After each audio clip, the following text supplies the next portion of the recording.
What if when you woke up tomorrow, you were unable to do anything at all? Like you weren't able to do any of the things that make you you. Couldn't be productive in any manner. What kind of thoughts would go through your head? What kind of things would you be thinking about, worrying about, contemplating? And what would you think about you? Would you think that your value had gone down? That your worth had gone down? That your ability to be loved has gone down? Because I kind of know that I would struggle with that, certainly. My counselor always says I have a big problem. I can be a human doing all day long, but I struggle with being a human being, as in I can't just be and feel like I have value doing nothing and adding no value. That's always been a struggle for me, really. So that's where I watched this documentary last week, Superman, the Christopher Reeve story. That's why I'm wearing this shirt. I just got done working out, and I watched this documentary, and he goes from being Superman and then getting in this horse riding accident, and he gets paralyzed from the neck down, and he's stuck in a hospital bed, and he can't even breathe on his own. And he said there that he was being brought back in his mind to when he was whole and healthy and free. And he really struggled to know if he even wanted to live, if he wanted to continue, if he wanted to fight forward. And it's like, dude, I resonate with that. I resonate with that because there's so much of the culture that I've brought around me and kind of what I've come to build into my working ethos is like, oh, I have to be productive. I've got to bring value, all this kind of stuff. So if I had the ability to do nothing and everybody waited on me hand and foot, and like I was just stuck in a hospital bed, and I knew that was how it was going to be, I'd really struggle. I really would. I think a lot of us struggle to not tie our value into what we can do, what we can be, what kind of status, right? Our jobs or physique or achievements, whatever.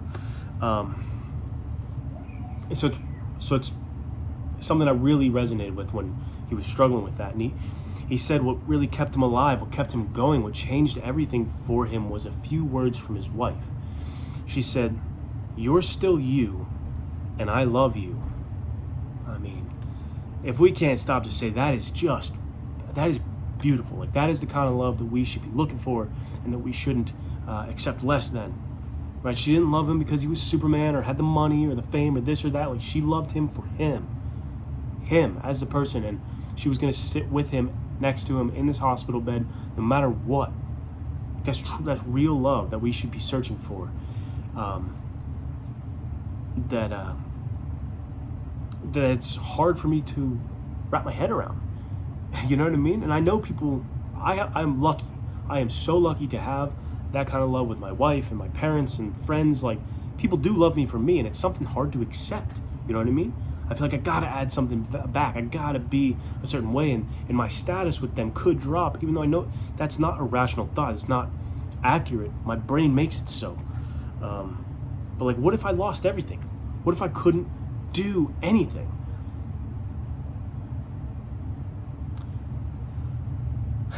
It makes me think about how much I think love has to be earned, or how much I've grown to think that, and how it has to be achieved through my usefulness. But I think about my kids, right? I've got 2 kids, and I love them endlessly. Like, I love them eternally, endlessly, more than you could ever love anything. And I have from the moment they were born. It's before any achievement or status or whatever. Right? So when everything disappears about you, what's left? Who are you?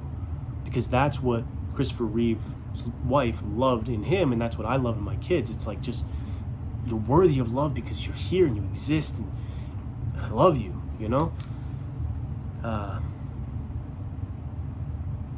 It's I don't know.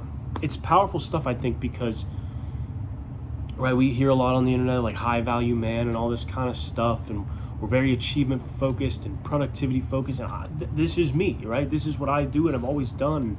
The video that blew up here was about toiling and struggling more, and it's like, dude, so much about me is like push, achieve, be more. My tattoo here says save for more. It's like more. I always want more. I gotta be more. I gotta do more. Man, what when all of it's stripped away, what's left? Do I feel worthy? Do you feel worthy? Do you feel like you have value? What gives someone their value? I seriously would love for you guys' input, your comments here, because this is unpaved road for me. This is me throwing out not a solid idea that I'm like, this is the answer. This is me struggling with something that I heard in a documentary, realizing, dang, I gotta stop putting so much of my worth in what I can do and what I can be and what I can achieve. I gotta really sit with where my sense of value comes from and my sense of worthiness and love. And what I've been trying to like formulate, and what I try to get at, and what I've heard from my great friend Nathaniel Hummel, like he told me, what we do has to become an expression of who we already are, right? It's like an outpouring of the love we do have for ourselves. It's not some pursuit away from who we don't like. It's kind of showing the world who we know we can be, kind of thing, right? I want to work out because I know I'm worth it. I know I'm worthy of health. I want to achieve, whatever, because I know it's a reflection of how I see myself, rather than like, you better do this or else you're nothing,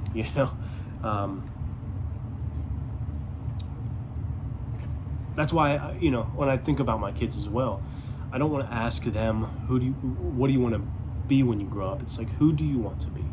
What kind of values do you want to live with? What kind of morals and principles do you want to root into your being? Because that's who you are. You can bring those same kind of values into work in construction, or work as a physical trainer or a teacher, whatever. You can carry those values through. And if everything's stripped away and you're stuck in a hospital bed and circumstances crashed around you, you can still bring those values and those principles and those morals. That's what you can be and who you can be. So, I don't know, I think that's all I got. There was another point floating in there, but I'm not going to like just stare off into space until I think about it. So, I will see you guys in the next one. I remember the point. It's not the circumstance at that point. Any circumstance can happen. It's the person, it's the human being within that circumstance. That's what would matter, right? I could have a catastrophic injury tomorrow, but that won't change my value system if I don't let it. That's kind of the last point I wanted to throw out there. Really appreciate you guys. Hope you guys are doing well. And I will see you in the next one.